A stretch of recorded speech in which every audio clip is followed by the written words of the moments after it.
In the first video, we discussed the foundations of teams and team dynamics. In the second video lesson, we explored what makes team effective through the team effectiveness model, team design, task interdependence, team size, and team composition. Now, in this final video, we move to the living reality of teams.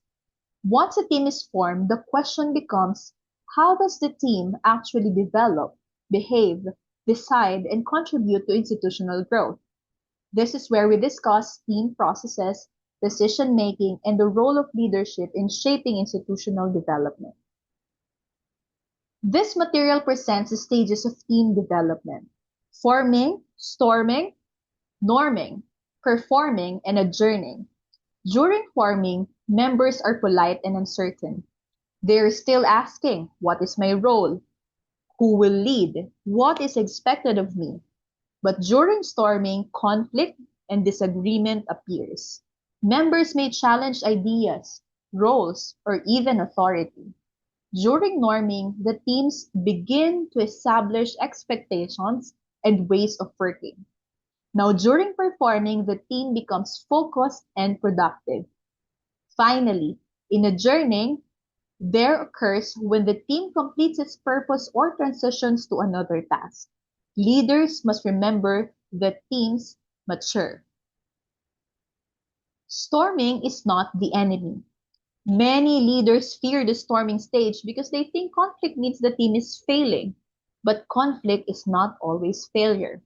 Sometimes it means members are beginning to care enough to express what they really think.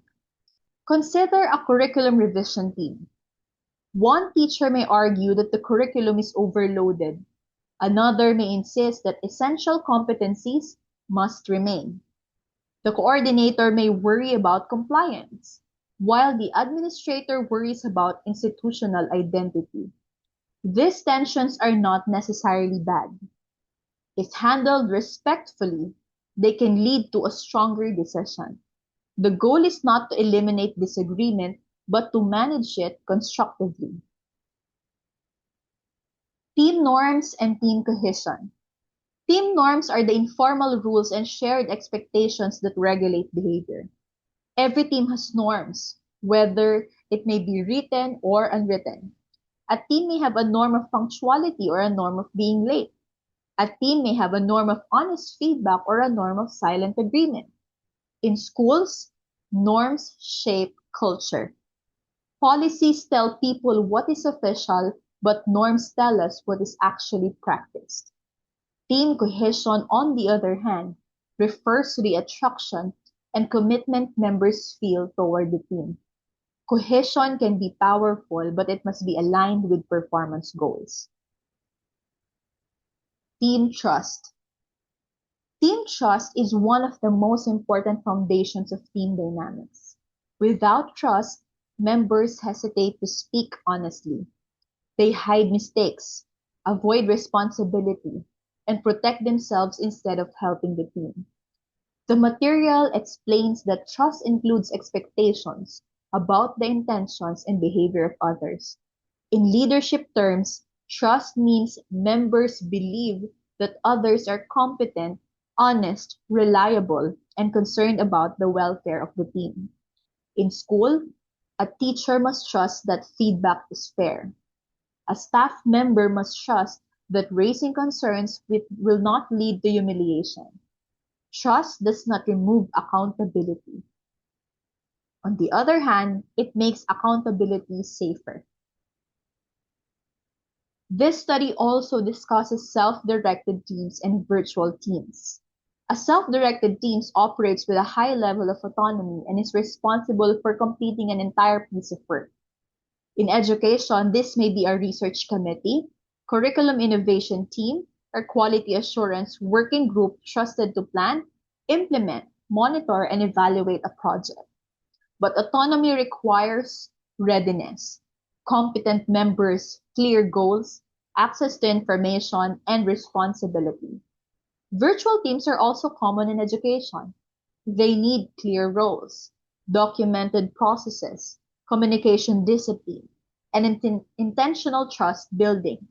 Sending a message is not the same as communicating. Teams can make better decisions because they bring more information and perspectives.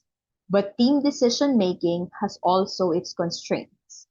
The material mentions time constraints, evaluation apprehension, pressure to conform, and even overconfidence. Evaluation apprehension happens when members hesitate to speak because they fear judgment. Pressure to conform happens when members agree with the majority even when they have doubts. Overconfidence happens when teams become too confident in their collective judgment. Leaders improve decision-making by creating a psychological safety, inviting dissent, asking quieter members to speak, documenting decisions, and using tools such as brainstorming, electronic brainstorming, and nominal group technique. Leadership is not only about directing individuals. Let me end this presentation with a leadership reflection. Team dynamics is not just about teamwork. It is about institutional maturity.